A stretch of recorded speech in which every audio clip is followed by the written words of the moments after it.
Mini episode 892 of the FDH Lounge is brought to you by Sportsology, delivering unconventional columns and webcasts about sports, TV, music, movies, and more. Follow them on the web at sportsology.com. The FDH Lounge. You want to schedule your life around it.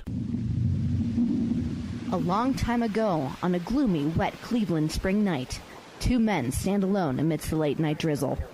Their voices echo across the vacant station parking lot as they debate the merits of the great American radio show that have been missing for far too long.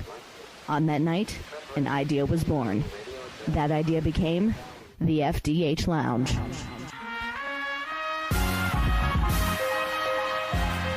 Welcome to the FDH Lounge. Welcome to FDH Lounge mini episode number 892 and our preview of NFL Week 6. I'm FDH Managing Partner Rick Morris here with a look around the league and picks for each game. I was 10-4 last week, 3-0 on my big three, and 1-0 on my lock pick, bringing me to 39-37-1, 10-5, and 4-1 on the year in those categories. We've got Seattle, Cincinnati, Dallas, and Buffalo on the bye this week. The Thursday game features two legitimate playoff contenders as Philadelphia visits Carolina to try to avenge their loss in the 2004 NFC Championship game. They're getting an even 3. Both teams are tough to run on, the Panthers tougher to pass on, so we won't pass on picking them.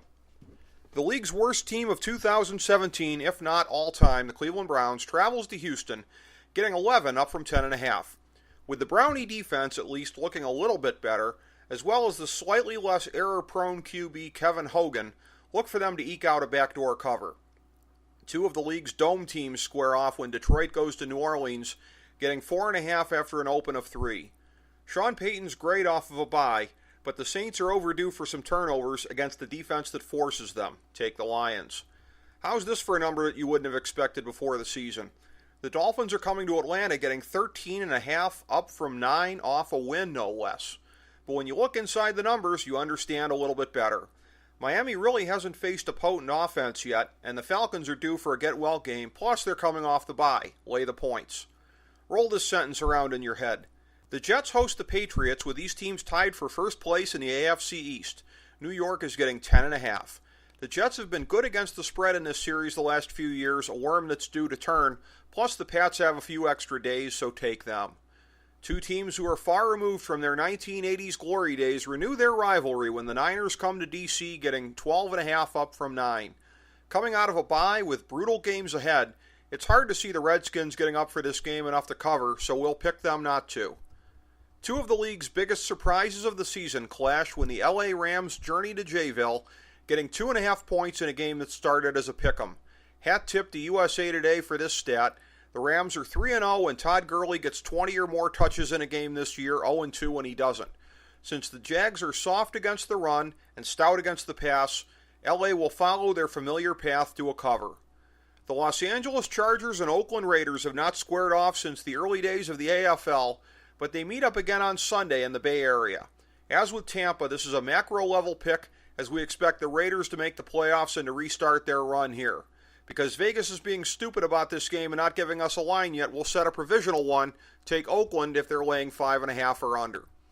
The Chiefs are the league's last undefeated team, notwithstanding a schedule that has not been easy thus far. It'll be another challenge when they face the Steelers, coming in off their most shameful performance in years. Pittsburgh will be out for a bounce back, getting 4.5 up from 3.5. This game is a real acid test for the Steelers. Historically, in recent years, they've bounced right back after games like last week. We're not ready to write them off yet, so we'll look for the cover. The line wasn't nearly this big when these teams squared off in Super Bowl 21, but the G-men are a far cry from the stout bunch of 86. They're getting 13 on Sunday night at Mile High, up from 9. It's easy to see why with that Denver defense. They've been poor on Sunday nights the last few years, but they have a chance to make a nationally televised statement against the piss-poor and injured Giants, and they will. On Monday, two teams in the ultra-competitive, if ultra-mediocre AFC South square off when Indy visits Tennessee, sans Andrew Luck yet again.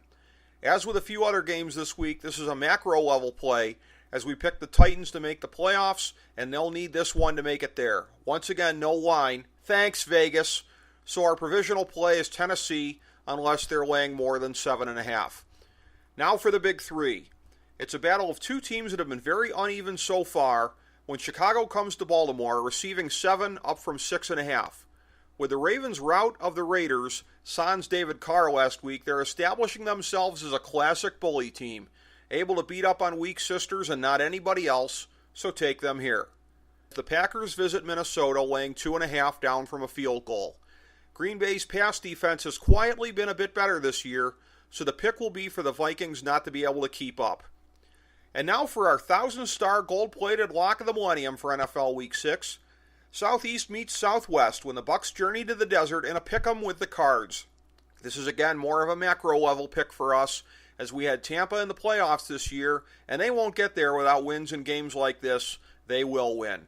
Thank you for joining us for this mini-episode of the FDH Lounge. As we bring the show to a close, we would like to extend our deepest gratitude to NBC, CBS, ABC, Fox, all Clear Channel affiliates, TNT, TBS, USA, UPN, Deadspin.com, YouTube.com, YTMND.com, MySpace.com, various blogs, Fox News, CNN, CNBC, MSNBC, IamBoard.com, Billboard.com, Google.com, ESPN, ESPN2, ESPN News, ESPN Classic, NBA TV, NFL Network, Sports Time Ohio, Athlon Magazine, Comedy Central, Cartoon Network, The Boomerang Channel, QVC, BET, The Spice Channel, Steno Notebooks, Manwich, Papermate Office Supplies, waitresses, strippers, bartenders, garbage men, janitors, microwave popcorn, the writers of The Office, Scrubs, Entourage, My Name is Earl, Oz, Metalocalypse and the Boondocks, Aquafina, and the Periodic Table of Elements.